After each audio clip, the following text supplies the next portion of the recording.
we have to think about the environment, cutting trees. Yeah. Yes, so it's more safe for our environment. The steel trusses are cut according to cuts to precision. Everything is done on a machine. So with the wood, you realize most of the time there's a lot of excess and everything with the steel trusses. All of these are eliminated. There are cases where somebody will do their woodwork. They don't have enough funds to roof it, and the rain messes the wood up. When you have the steel trusses, all of this is taken out of the way. So it's waterproof, fire, everything. So the benefits of resistant to all of these. Yes.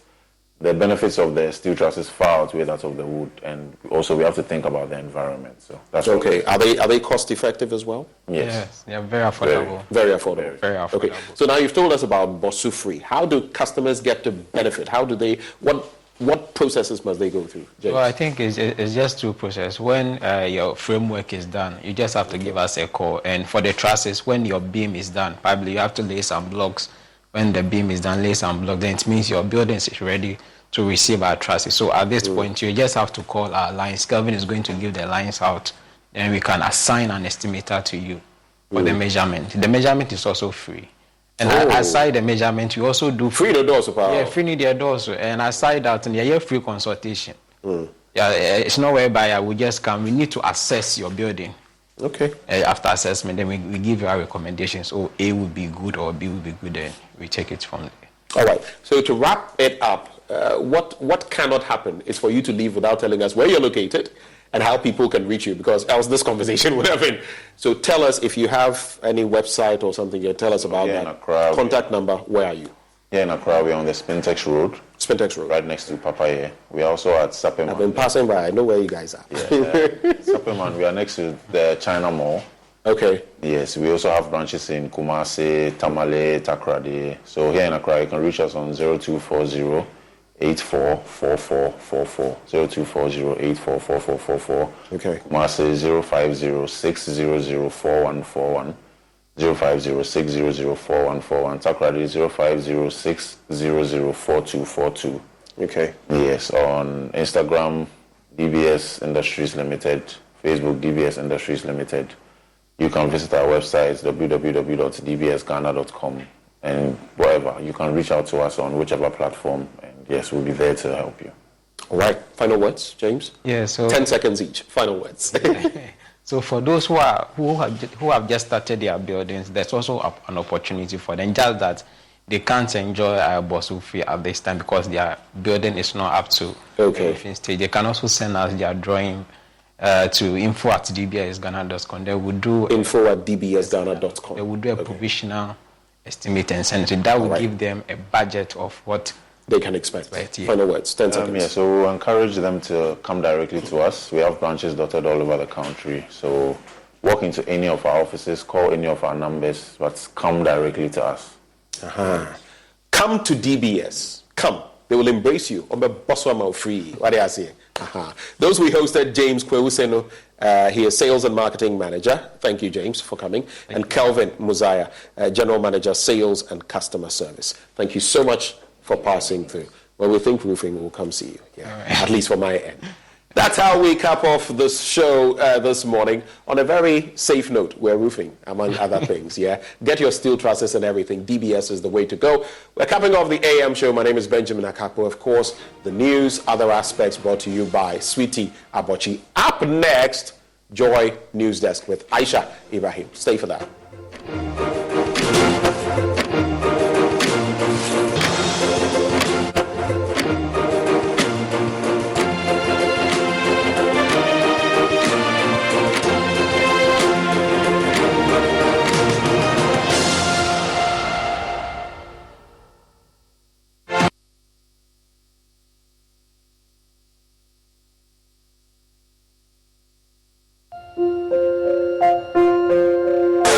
Masquerade Society.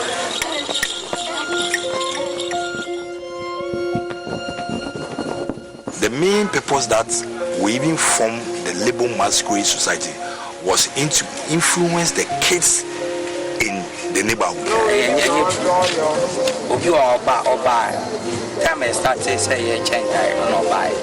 The last time we sponsored the child. Some of the children came to say, Pastor, me too, I'm going to learn hard. I'm going to make sure I do well in school so that you can help me get some books. Educating kola, send a call of funny. She say, I do any more. It's We are using labor masquerade as a way of reaching the vulnerable people in the society. That is what we stand out for. This is even their third year, and they are doing extremely good in the labor community. This is not Tardy, this is Tema.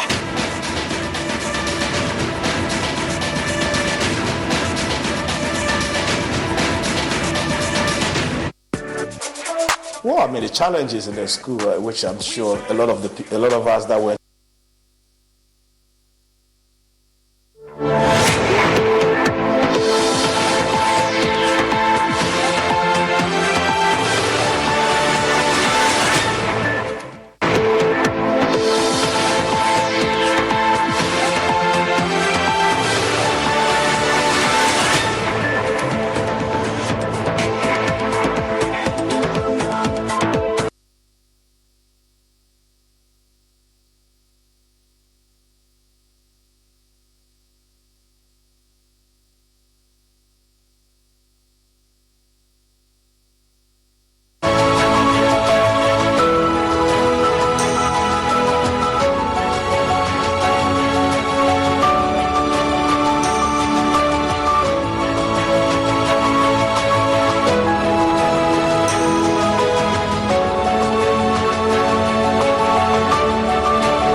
Welcome to JoyNews Desk. We're coming to you live from our studios in Kokomlimle. Coming up, and by tackling the root problem, MP tells Upper East Regional Minister in the wake of recent shootings, unrelated deaths in the community. Also this morning, Queen Mothers and other women group will call on political parties to consider choosing women as their flag bearers. We'll have a conversation on this morning. We have details of all of this plus business coming up this morning. My name is Aisha Ibrahim. Do stay for details.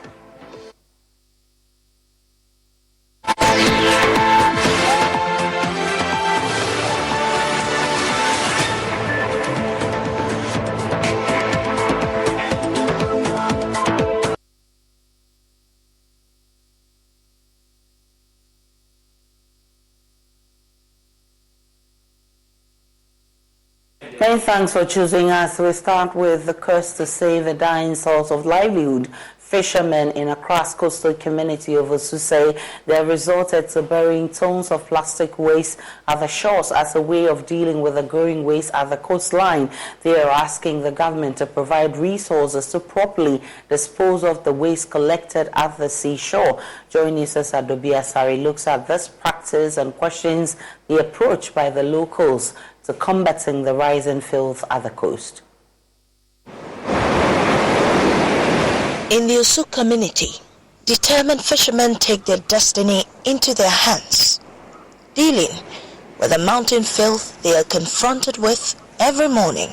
A significant part of the filth scattered on the coastline is not entirely their doing, but leaving the plastic waste unattended to poses grave risk to their source of livelihood. Fishermen don't litter the coast with plastic waste. We are responsible for anything related to fish and not plastic. The residents in the community are responsible for the plastic waste. We clean the beaches because we have no choice. The plastic waste affects our work.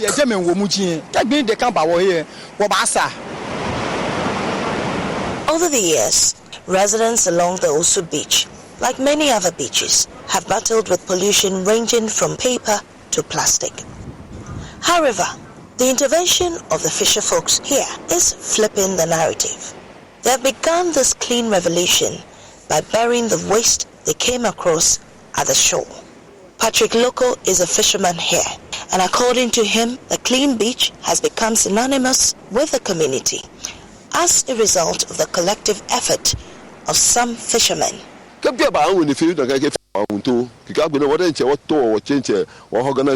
It's frustrating when waste piles up along the coast. We organize ourselves as fishermen and clean the beaches. We are fed up with the constant littering.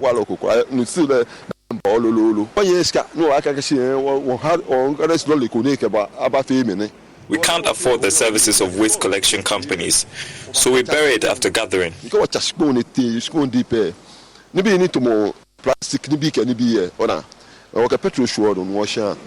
Unlike other materials, plastic does not biodegrade. It can take up to a millennium to break down when not properly discarded. This pollution chokes marine wildlife. It damages soil and poisons groundwater and has the tendency of causing serious health problems. Michael Dogbefu says plastic waste is affecting their livelihood.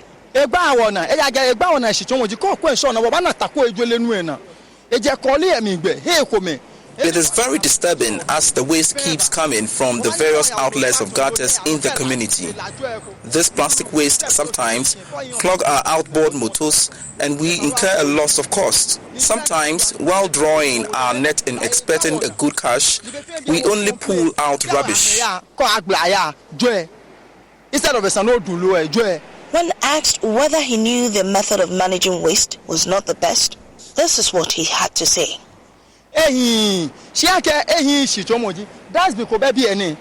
is not advisable, but that is how best we can deal with it at the moment. We don't have bins to dispose the waste. Heaping and leaving it about are also not good. So we dig as deep as possible and bury the rubbish. The assembly used to provide waste bins, but we have not seen them in a while.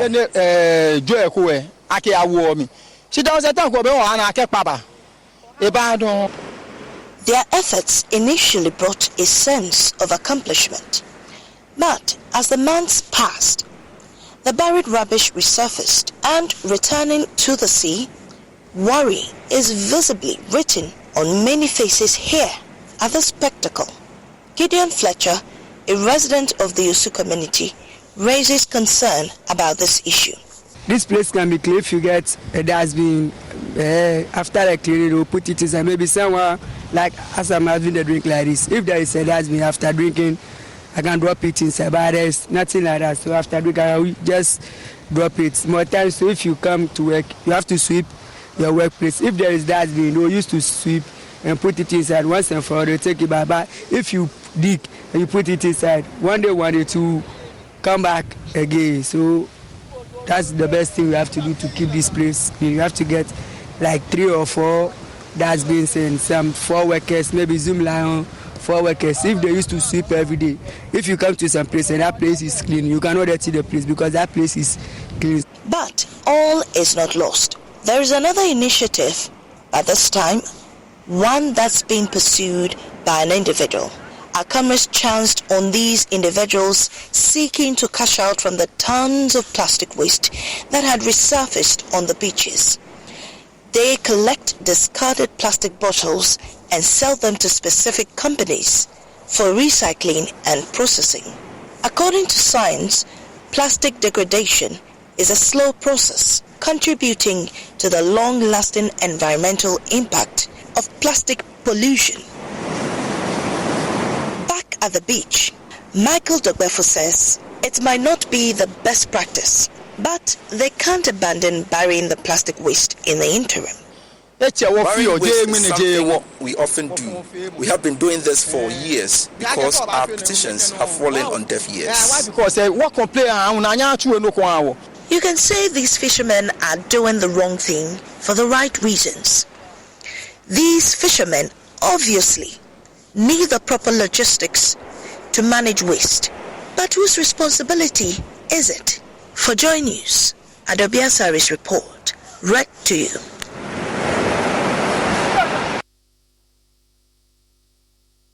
I've been joined by Nana Banredo, who is a specialist on marine and coastal ecosystem biodiversity. Grateful for your time, Nana. Are you aware of this phenomenon? Hello, Nana.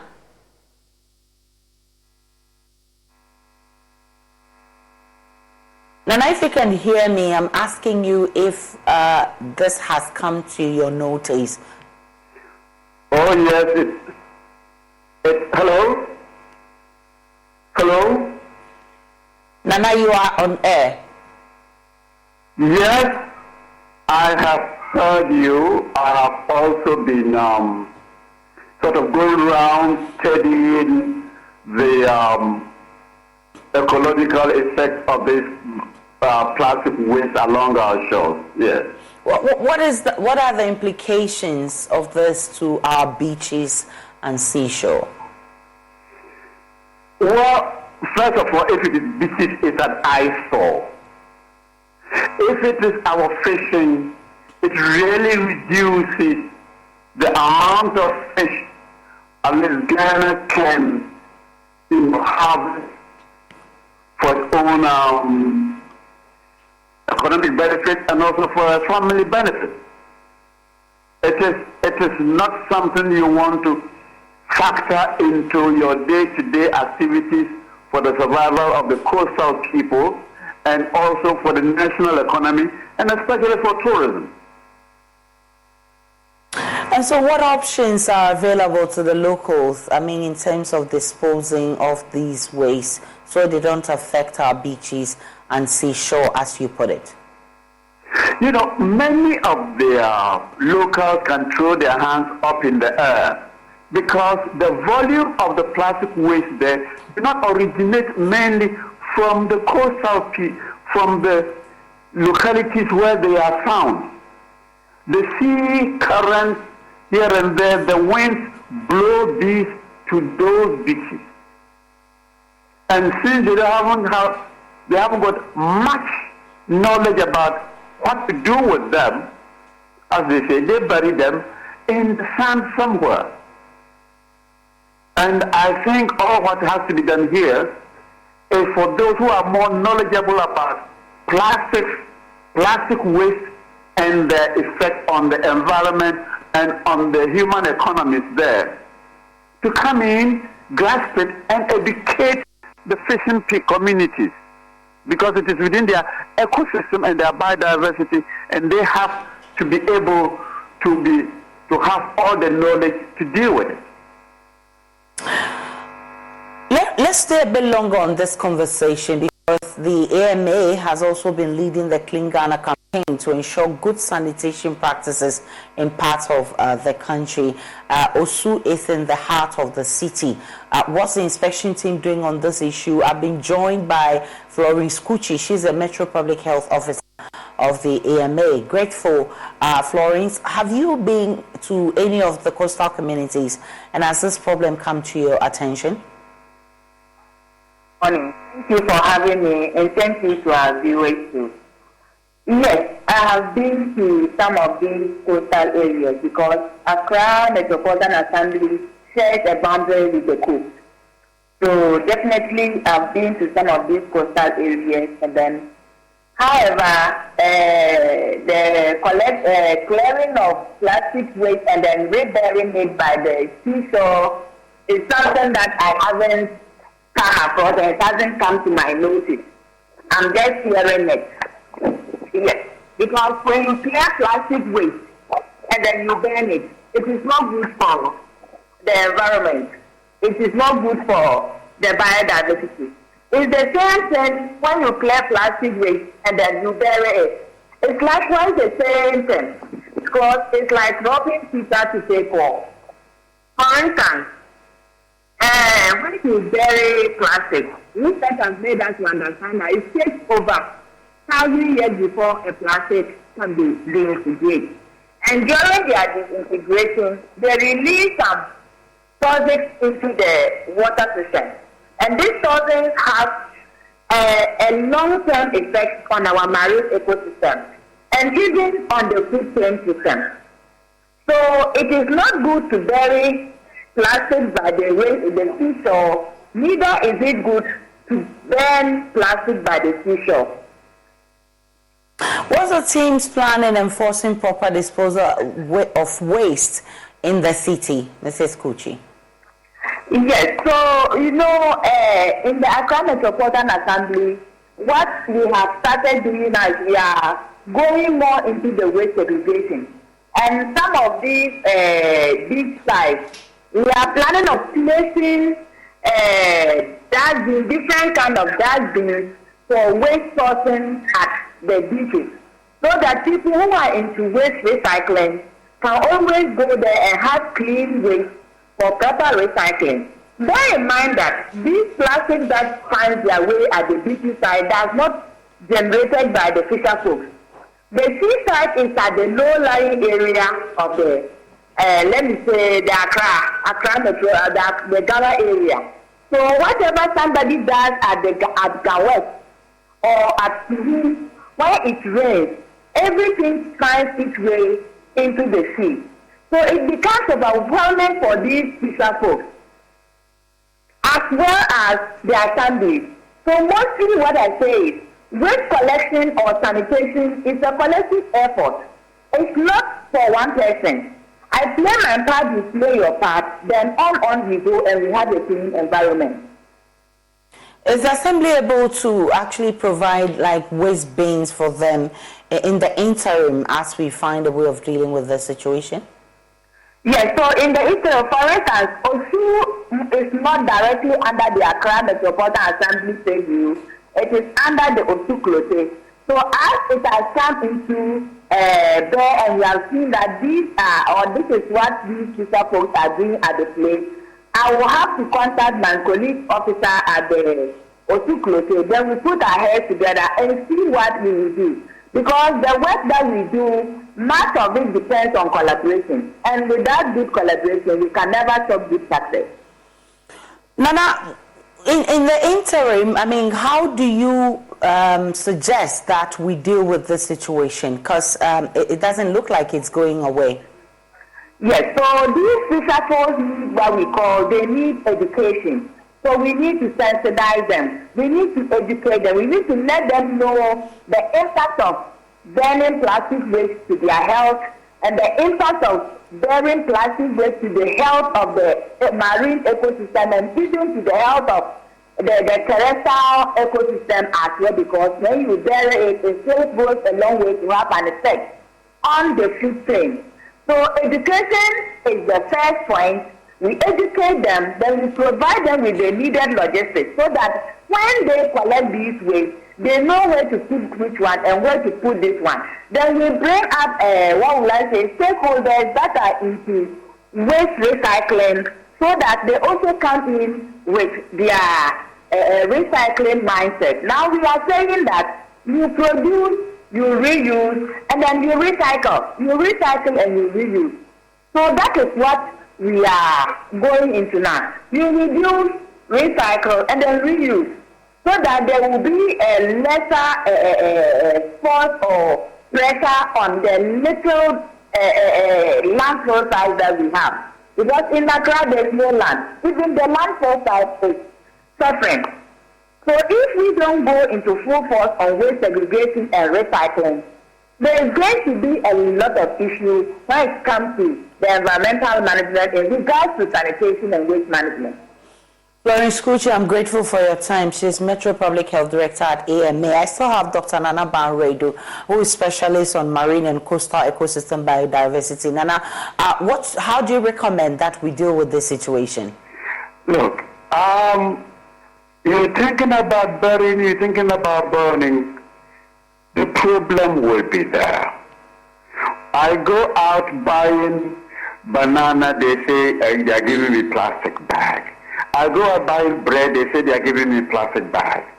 And when I say, don't give that to me, the women look at me and they say, oh, chief, yeah, that's it. If you know what they want from one by to do what If people will, first of all, reduce their use of plastic, we shall find some way out here. 2, let us bring in the research institutions. As we talk now, aquatic biology, at least at the last count, 2023, early 23, they told me about the various products that they have got from recycled plastic waste. You know, that is where we have to go. If you make a meaning out of your poverty, coming out of your poverty, then you will solve your problem. You're talking about burying this, you're talking about burning and whatnot. They do not bring economic benefit to those who are in it. If, on the other hand, you have the plastics, you send them to a factory where they are cleaned and recycled into something else.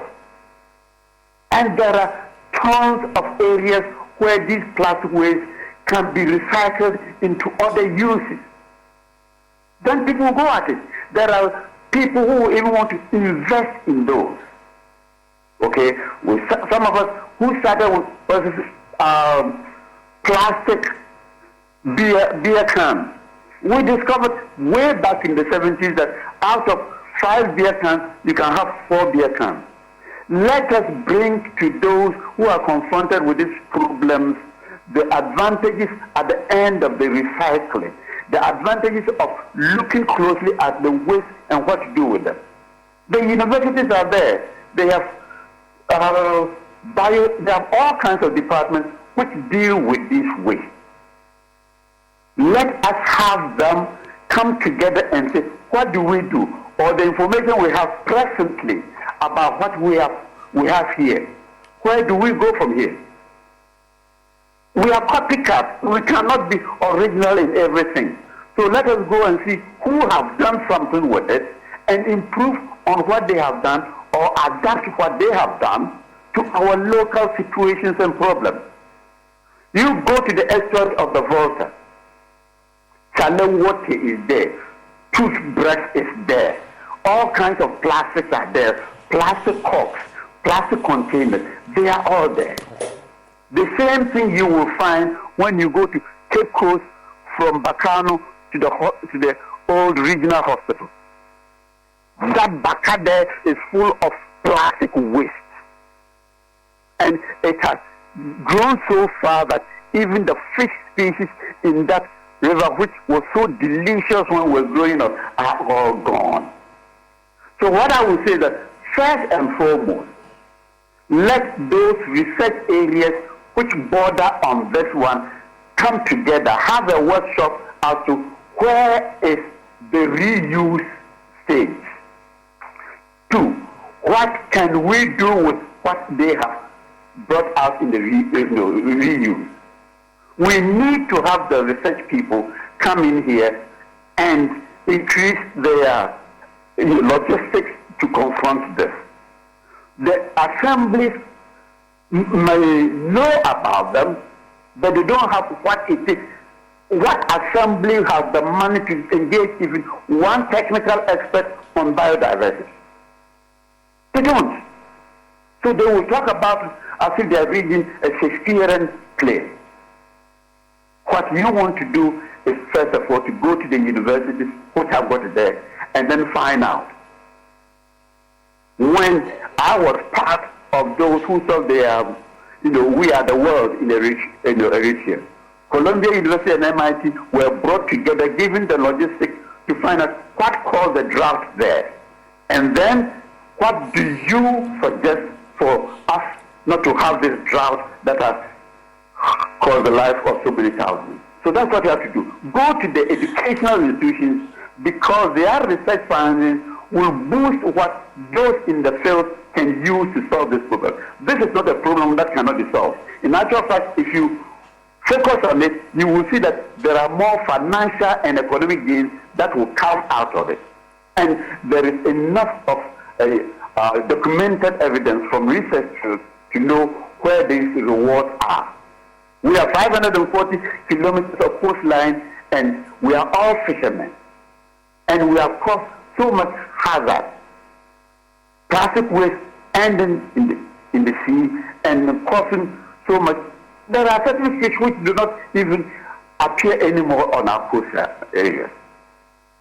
So what we can do about it is what you press to put pressure on the research institutions to come together, because they are never together, to come together to chart a single path, and then for the government to support them to grow that research and the research findings, so that industry then can buy into that, the research findings, make the money out of it, and then have our conservation on the right path.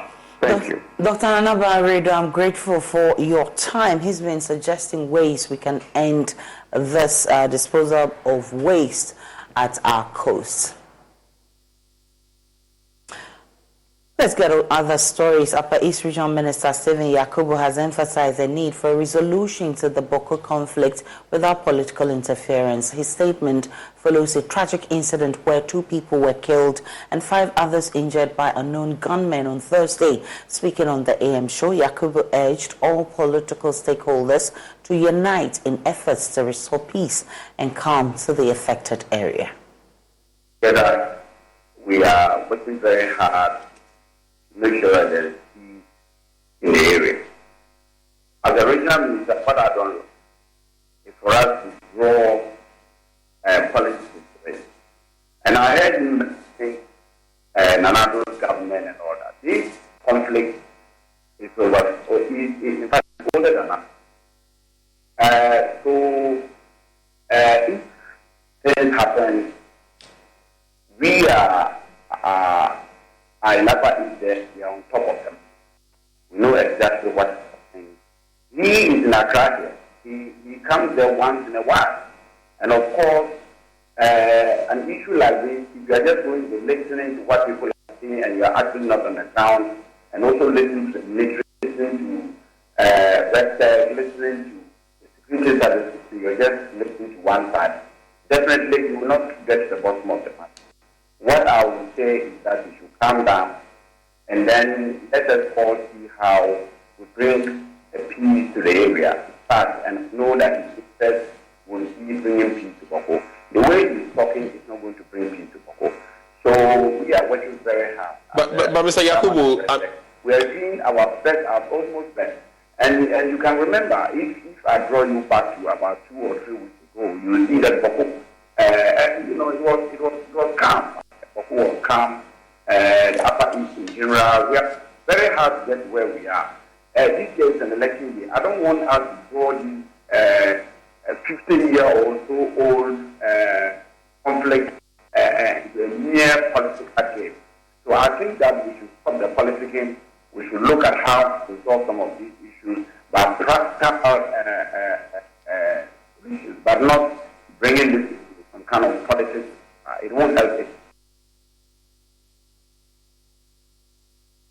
Meanwhile, MP for Boko Central, Mahama Yaga, says military deployment alone won't solve the crisis in Boko. He charged the minister to address the root cause of the problem, which he said is a promise the NPP made to the Kusasis.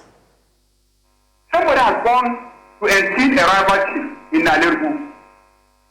You have given orders that the person should be arrested. Has the person been arrested? And then you think that by just stationing soldiers on the ground, you will bring peace in Boko. You know clearly that it will not. And I've told you consistently that this will not. It will not. So don't say that I'm saying things that will bring insecurity and etc. The insecurity is already here with us. We are dying every single day. Some people died 3 days ago. Some died yesterday. 5 days ago, some died. Many are injured and are in the hospital. And you tell me that, I shouldn't be passionate about it? That's not fair. That's not fair to those who are dying every day. But Mr.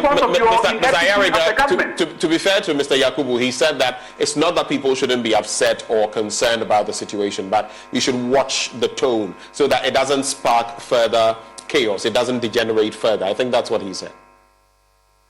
And I'm telling you that we are already in the chaos. We are already in the chaos, and government must do what they need to do. And I'm saying that they have failed to do what they need to do. They say one thing and they do a different thing. And it is true that last night the guys were killed by soldiers. He hasn't denied that. Yeah, but you heard the report from the military. They were saying these people engaged them and they shot back. You heard me ask him that question. I'm telling you that, and that's what the soldiers are saying. That is absolutely untrue. Absolutely untrue, because the soldiers apprehended 3 of the boys. The assemblyman came out and pleaded with the soldiers.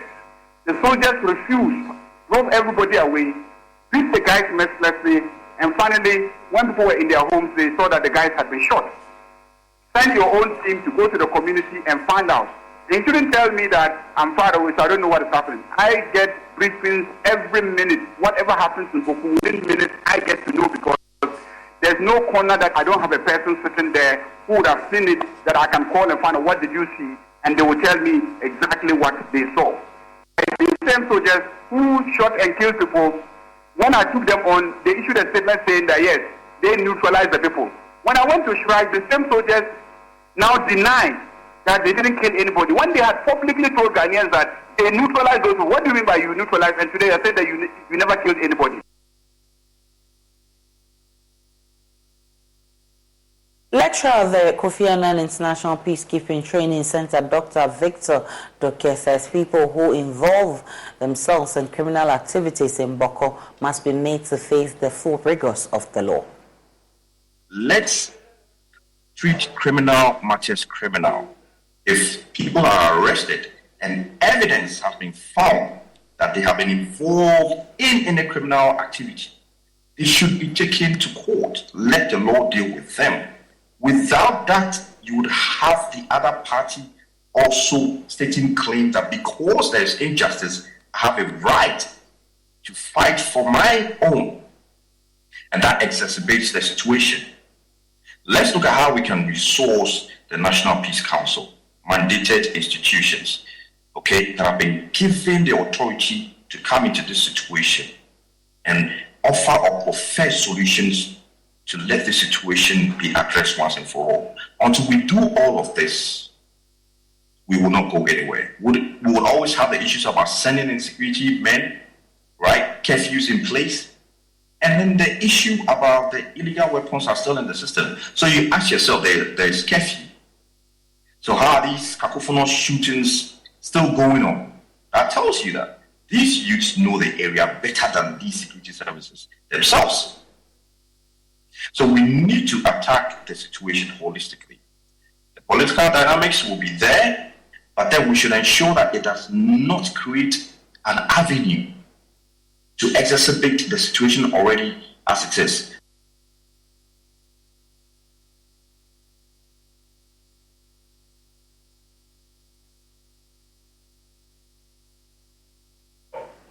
The Queen Mother of the Krapim traditional area, Nanekria Asamoah Bea I, and the Women's Alliance, a non-governmental organization, have added their voice for political parties to consider choosing female candidates as their running mate. The group, whilst commending the 2020 NDC flag bearer John Mahama for choosing a woman as a running mate, has also urged the two major political parties, the NPP and the NDC, to choose female candidates as their running mates for the 2024 elections, making the case for the inherent ability of women to complement men in bringing positive change to society. A statement released by the group reads, I'll be sharing excerpts with you on the platform shortly, but I've been joined, so that's a statement, and it says the International Federation of Women Lawyers, in association with the Women's Alliance and Queen Mothers of Ekrapim, have jointly called on all political parties to consider electing women as flag bearers or running mates and MPs for the upcoming elections. The group says that, among others, it recognizes the ability of women to complement men in bringing positive change to society. And they mention women including Margaret Thatcher, Angela Merkel, Sally Evelyn Johnson, who have exhibited through their excellent leadership that women are up to the task and can be fully trusted as positive agents of change. and it says that it finally appeals to delegates of MPP to aid female candidates in their upcoming primaries to win the slots as parliamentary candidates. I've been joined by the Executive Director of the Women's Alliance, Nana Ama Asafo-Boakye, for a conversation on this. Nana, grateful for your time. How much of importance is it for these political parties to choose females as their running mates?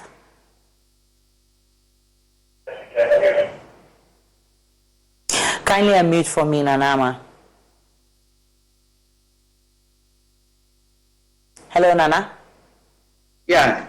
Hello, can you hear me, Aisha? Loud and clear. I'm asking you to tell me the importance of political parties making a decision to choose females as their running mates. Yeah, good morning, Aisha, and good morning to your cherished viewers. We are very grateful for the time allocated to us. It's very important for us to make the demand, or I wouldn't say a demand, but to appeal to our political parties to consider women as running mates.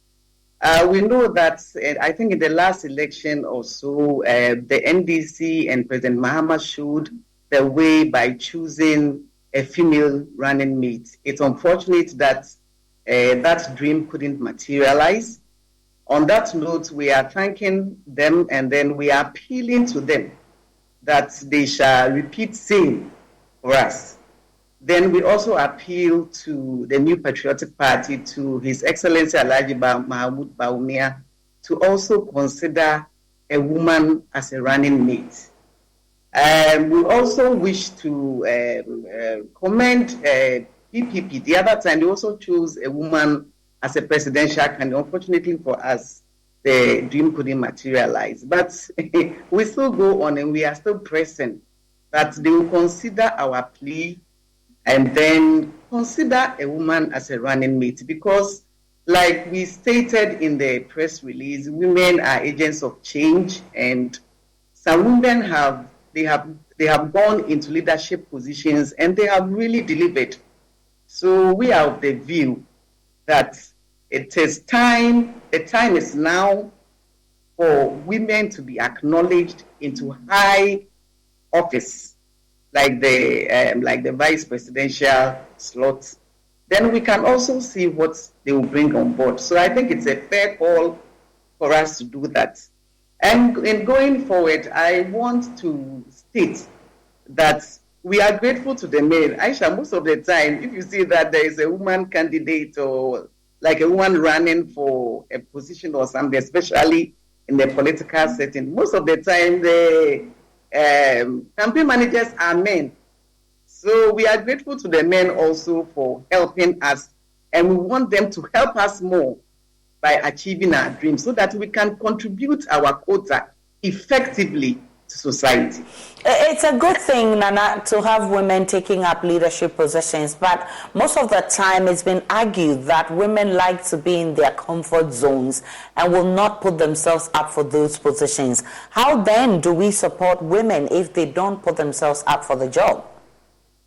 Aisha, like I said earlier, if we have the support of our men, it's very easy. You know, women shy away from these positions because they are afraid that their images will be tarnished. And most of the time, you know that when you go into politics, you can hear all kinds of unpleasant statements and all that. But we are leaning on, we are trusting that our men will aid us. The men will push us forward. And then our fellow women will also help us. Because if you have someone urging you on, that, oh, you can make it, then it becomes very easy for you. That is why we are making this call in association with the feeder and then the queen mothers. We are urging the women that if you have a call, because most of the time, like you said earlier, maybe a woman will be called upon to maybe become a running mate or so, then you say that, oh, me, I'm afraid I don't want them to talk about me and all that. We want the women to know that they are capable. If they don't have anybody to look at, they should look at the remarkable work that some of the women did, like Ellen Johnson and all that. They have done, Margaret Thatcher. and all that, they should look at them and accept the challenge. Because if you don't accept challenges, I don't know, you have to accept the challenge and make sure that when you are given the position, you can deliver. So it's a fair call, and I trust that our women will be willing to rise up to the task. Well, you've enumerated the challenges some women face when they put themselves out there. How do we surmount this? I mean, just by telling women to go for the job won't resolve the issue. There must be a resolve. How do we cross this barrier? Yes, Aisha. The first point, I think that every woman should be confident enough. You know that you are my role model. I just admire you. You see, every woman must have, every woman must have the confidence that if she is given any position, she can do it. Because there's an inherent ability in everybody to excel if the person is given the chance. So the first point is that every woman must have confidence in herself that if she is called upon to assume a leadership role, she can do it and do it perfectly. Because now, you know that you see a lot of women going to school, they are educating themselves, and then women are also running like great companies and other things. So we have the inherent ability. So every woman should be confident in the first place. When you are called upon, you should ignore the naysayers, because definitely you will get naysayers. You should ignore the naysayers, and you should be ready to accommodate and absorb a lot of insults and all that. If you say that, oh, I'm afraid that I'll be insulted and all that, then you are not going to move for it. In everything that you do, you come across hurdles, but you must make sure that you jump over those hurdles. So it's a matter of gathering courage, ignoring the naysayers, and then absorbing the insults and all that, because you have a goal, you want to achieve something. So you should ignore all that. And then our women should also encourage other women. Don't bring the women down. And then we appeal to our men. They have always supported us. They should continue supporting us. So I think, Aisha, if we have a confident woman and all that, I think that we'll be able to achieve this. And most importantly, the support from our men, very, very important. Very important. I'm grateful. I'm grateful for your time, Nana Masafubo Achi. She's Executive Director of the Women's Alliance. Let's get to other stories. The leadership of the Teachers and Workers Union, TEU of TUC Ghana, says it is the sole union with a collective agreement and bargaining certificate. This follows a breaking away of two groups, namely the Tertiary Education Workers Union of Ghana, TEU, Ghana, and the Union of Technical Workers Association of Ghana, TUAC, formerly executive members. There's more in this report. Tension is mounting within the union as the current executives describe old executives as a breakaway and illegitimate caucus with no locus to perform any function whatsoever for the union. Speaking at the press conference, the General Secretary of the Teachers and Workers Union, Mark Deidra Cranche, said they remain the only group with the bargaining power and certification. The leadership of TUAC and the leadership of TEU GH don't have anything like bargaining certificate or any authority on which they can negotiate any condition of service for their membership.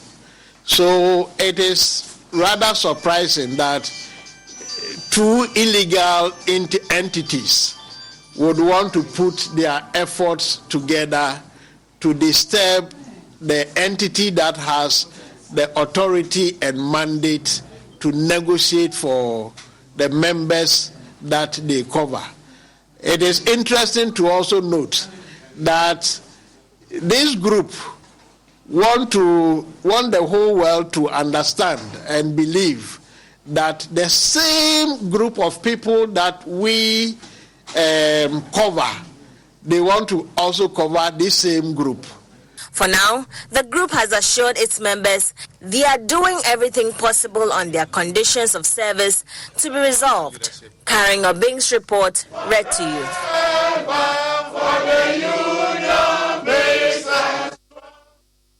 We take a break on JoyNews Desk. We'll be back with business.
Across Africa, a new era has begun, shifting our focus to a new horizon, connecting us with one purpose: to create and share opportunities to grow.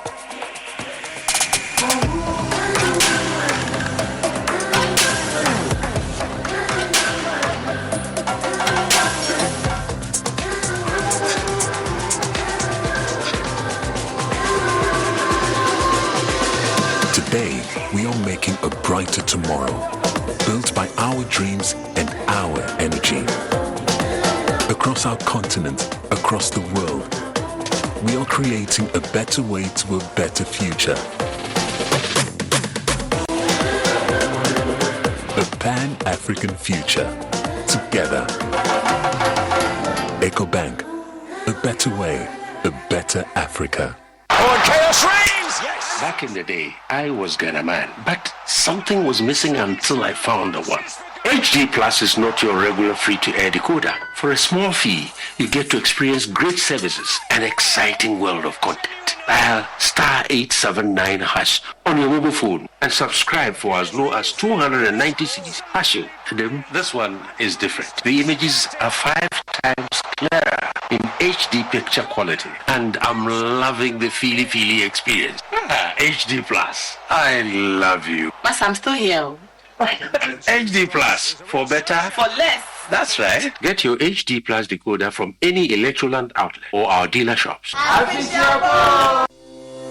For crystal clear and thrilling podcasts and live shows, download and listen to us on Apple, Spotify, TuneIn, Google Podcasts, MyJoy Online, Amazon services like Echo, Amazon Music, and Audible, Stitcher, Adom Online, Overcast, and Pandora. Take note of everything.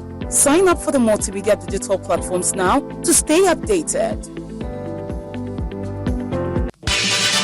The best gift you can give a loved one is good health. The Love FM Fitness Walk is the only platform which prevents this exclusive opportunity to walk with your friends, partner, granny, kids, abongo, empna, obia, ukunu, schoolmate, etc. to stay healthy. Banks, insurance companies, construction companies, hospitals, schools, security services, various fitness groups. Come and let's shake off the stress. Start looking for your walking kits and let's hit the streets of Kumasi to de-stress, exercise, and burn some calories. You can also send us a minute video. Shijama Kakra, Yedede Kakra, as cooperating institutions, groups, or individual declaring your readiness to partake in the walk. Stay with Love 99.5 FM and Ishra 104.5 FM and get more details on the walk. Or call 0245 594 425 for inquiries. Remember, Fitness Walk is on Saturday, 3rd February 2024 at the Kumasi City Mall, 6 a.m. Shut up.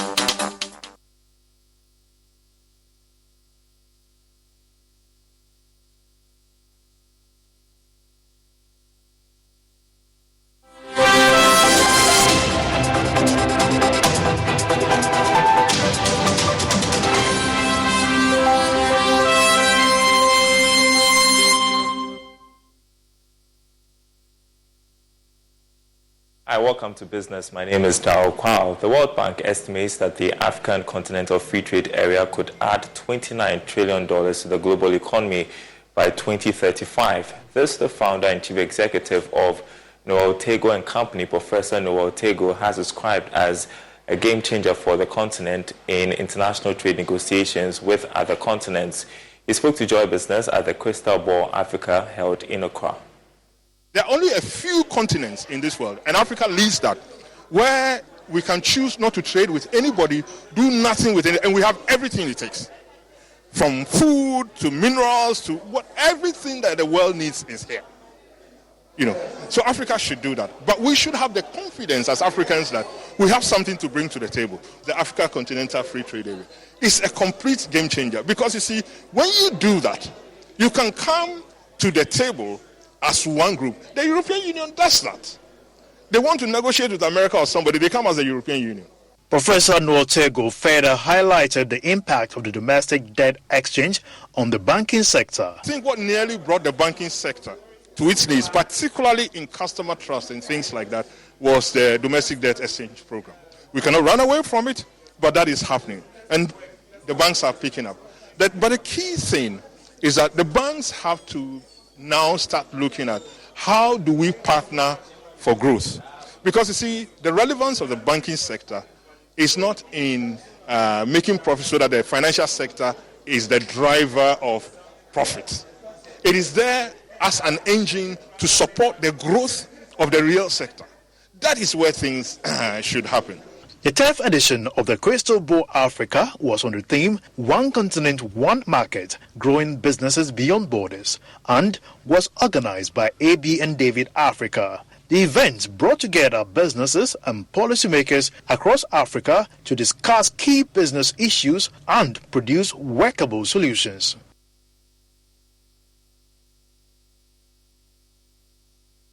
Now, Ghana's forest cover could soon see a major boost after the Ministry of Lands and Natural Resources commissioned a teak tissue culture laboratory in the Ajuma and Wia district of the Ashanti region. The cutting-edge edifice provides technologies which are viable alternatives to conventional vegetative multiplication to produce 100,000 to 1 million shoots in a single year. Here's a report by Clinton Yeboah. Since 2017 to 2023, a total area of 728,608 hectares of degraded lands has been put under restoration in Ghana. These lands suffered the devastation of illegal mining, illegal logging, bushfires, and illegal tree fells. Star Agroforestry Limited is one of the beneficiary private sector companies which has been allocated degraded forest reserves to undertake commercial forest plantation development. The company has been allocated over 1,500 hectares of degraded forest lands in the Offin Shelter Belt Forest Reserve in the Inkaria Forest District to undertake commercial forest plantation development. The tissue culture laboratory has been established to ensure that the company can produce high-quality genetically superior tree seedlings for their planting activities and meet reforestation targets of degraded lands. Deputy Minister for Lands and Natural Resources Benito Wusubiu, who spoke to the theme Public-Private Participation in Forest Landscape Restoration in Ghana, said the new technology is a game changer.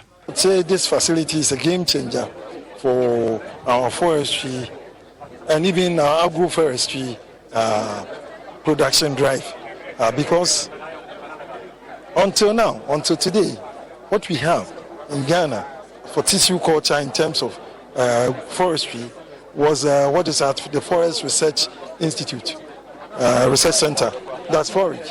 And even that is for academic purpose. But this is the commercial one, and as such, this is going to help in ensuring that we get better and good quality seedlings for plantation. Chief Executive of the Forestry Commission, John Aluti, says the facility will produce indigenous species to fasten reclamation of lands. They are also going to work on both the indigenous species and the exotic species. What they are doing now is more of plantation species, but we are asking them to work on the indigenous species that we have, like Wawa, Udum, and other species. The plantation material will be available to all those who are investing in high investment plantation projects And we hope that will help us to reclaim and restore most of our degraded forest lands. And that's all for this segment. The news returns after the break.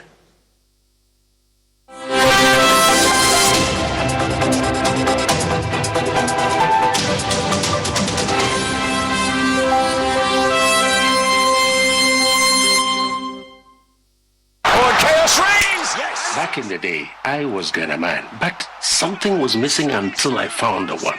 HD Plus is not your regular free-to-air decoder. For a small fee, you get to experience great services and exciting world of content.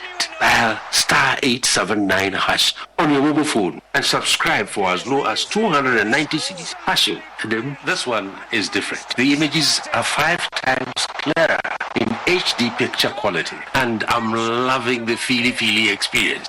HD Plus, I love you. But I'm still here. HD Plus, for better, for less. That's right. Get your HD Plus decoder from any Electroland outlet or our dealer shops. For crystal clear and thrilling podcasts and live shows, download and listen to us on Apple, Spotify, TuneIn, Google Podcasts, MyJoy Online, Amazon services like Echo, Amazon Music, and Audible, Stitcher, Adom Online, Overcast, and Pandora. Take note of everything. Sign up for the multimedia digital platforms now to stay updated. We've had news file over the weekend, and an interesting part of the conversation focused. Oh no, we are out of range. Oh, don't worry, Daddy. I have Alexa in my bag. Alex, what? Alexa, open Multimedia Ghana and play Joy FM. Super Hits Radio, Joy 99.7. Listen to Joy FM, Hits FM, Love FM, live on your Amazon Echo.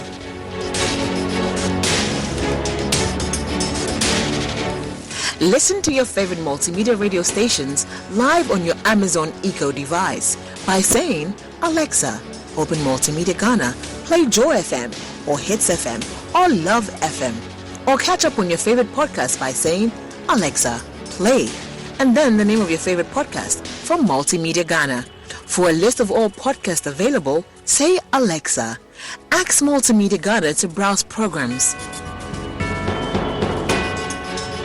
On air. And we are back like we never lost signal.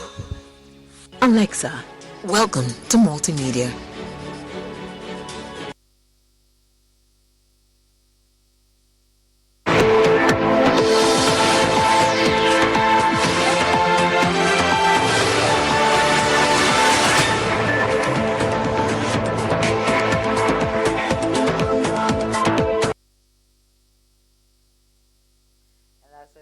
Greetings this morning. My name is Aisha Ibrahim. Log on to myjoyonline.com. There's more of the news and the updates of all the developing stories if you log on.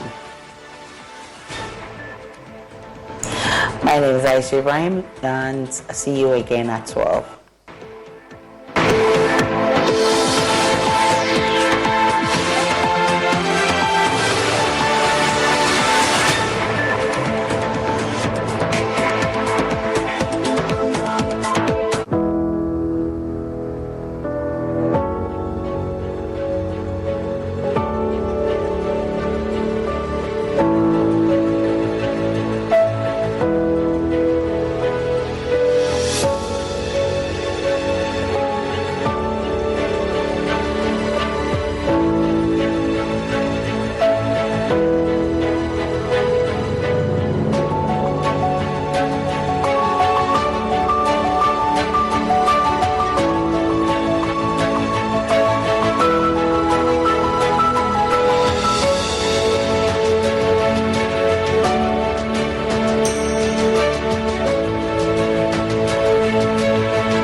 And welcome to PM Express Business Edition. And you had the finance minister there talking about the Ghana's IMF program and, of course, the impact on the economy and the agreement that Ghana has reached with its bilateral creditors. I'll be getting economist Professor Peter Korte also to look at some analysis on this.